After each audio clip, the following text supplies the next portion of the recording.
Okay, so I'm back, and more sister stories for you.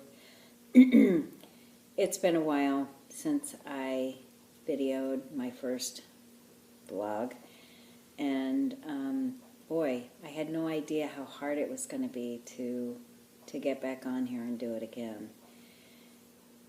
Things have been progressing in our family, and sister number 2 has been placed in a home. We had picked it out a couple of years ago when she was way healthier, not as sick, and we had looked at this house that was a comfort care home in our city, and I knew the owner, and there's 5 or 6 people that live there, and they have 24-hour caretakers, and it's a big ranch home with lots of bedrooms. And recently we had put my sister on a waiting list, and a room came available. We wanted a private room for her. We wanted the best place for her. It was just getting so hard with me and sister, my oldest sister, sister 1, to manage day to day. I'm working lots of hours, and sister 1 is trying to stay well and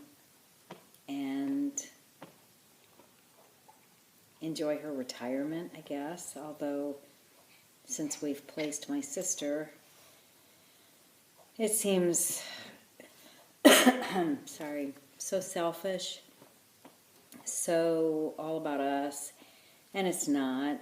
She was, my sister number 2 was struggling at home when she would wake up and no one would be there. She'd panic and have meltdowns, and waking up in the middle of the night and nobody there, and it was just getting harder and harder, and we just felt like if a room came available at this comfort care home, it would be our sign.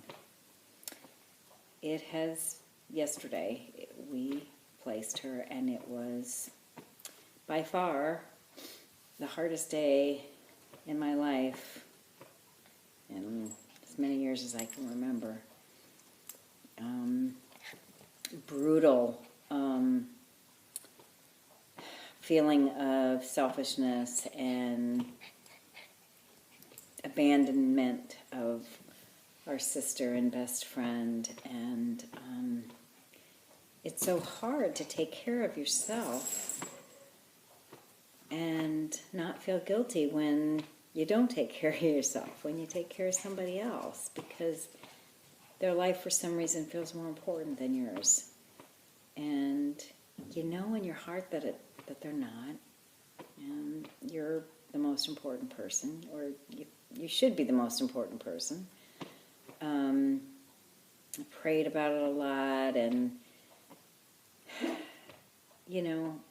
it's going to take some time to come to terms with the decision we made. Her children have been encouraging us to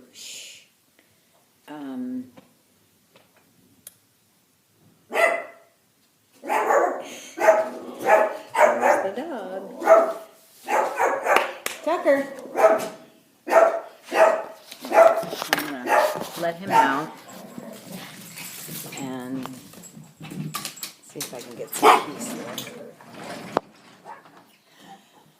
Anyway,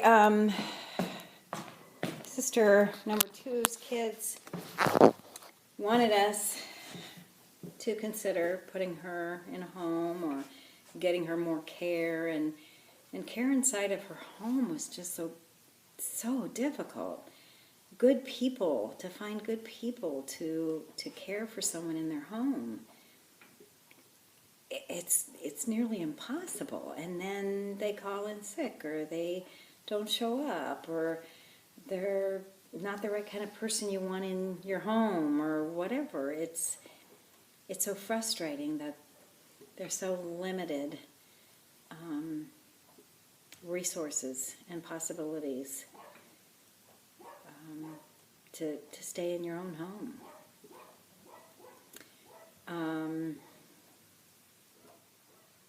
So sister number 3 and I are struggling, and like I said, we're feeling pretty guilty. We're feeling like our lives are more important than hers, and it just breaks our heart. And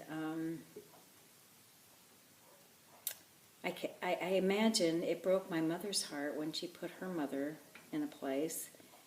It broke our heart and my dad's heart when we had to place my mother in memory care, and she didn't do well there. And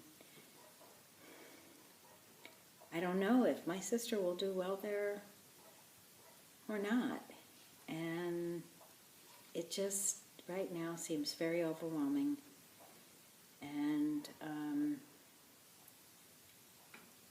I guess I'm just going to have to come to terms with doing what I think is best for myself and my sister and my other sister, who is ready to go and get our sister and bring her home and just devote her life to taking care of her, which that's not what our sister who's sick would want, and we know that, but it's just hard. It's just hard. So for those of you out there that are going through the same thing, my heart goes out to you. This is hard stuff. This is, I don't know. I mean, this is stuff that brings you to your knees, and I hope you have somebody there that you can lean on. I have my sister, and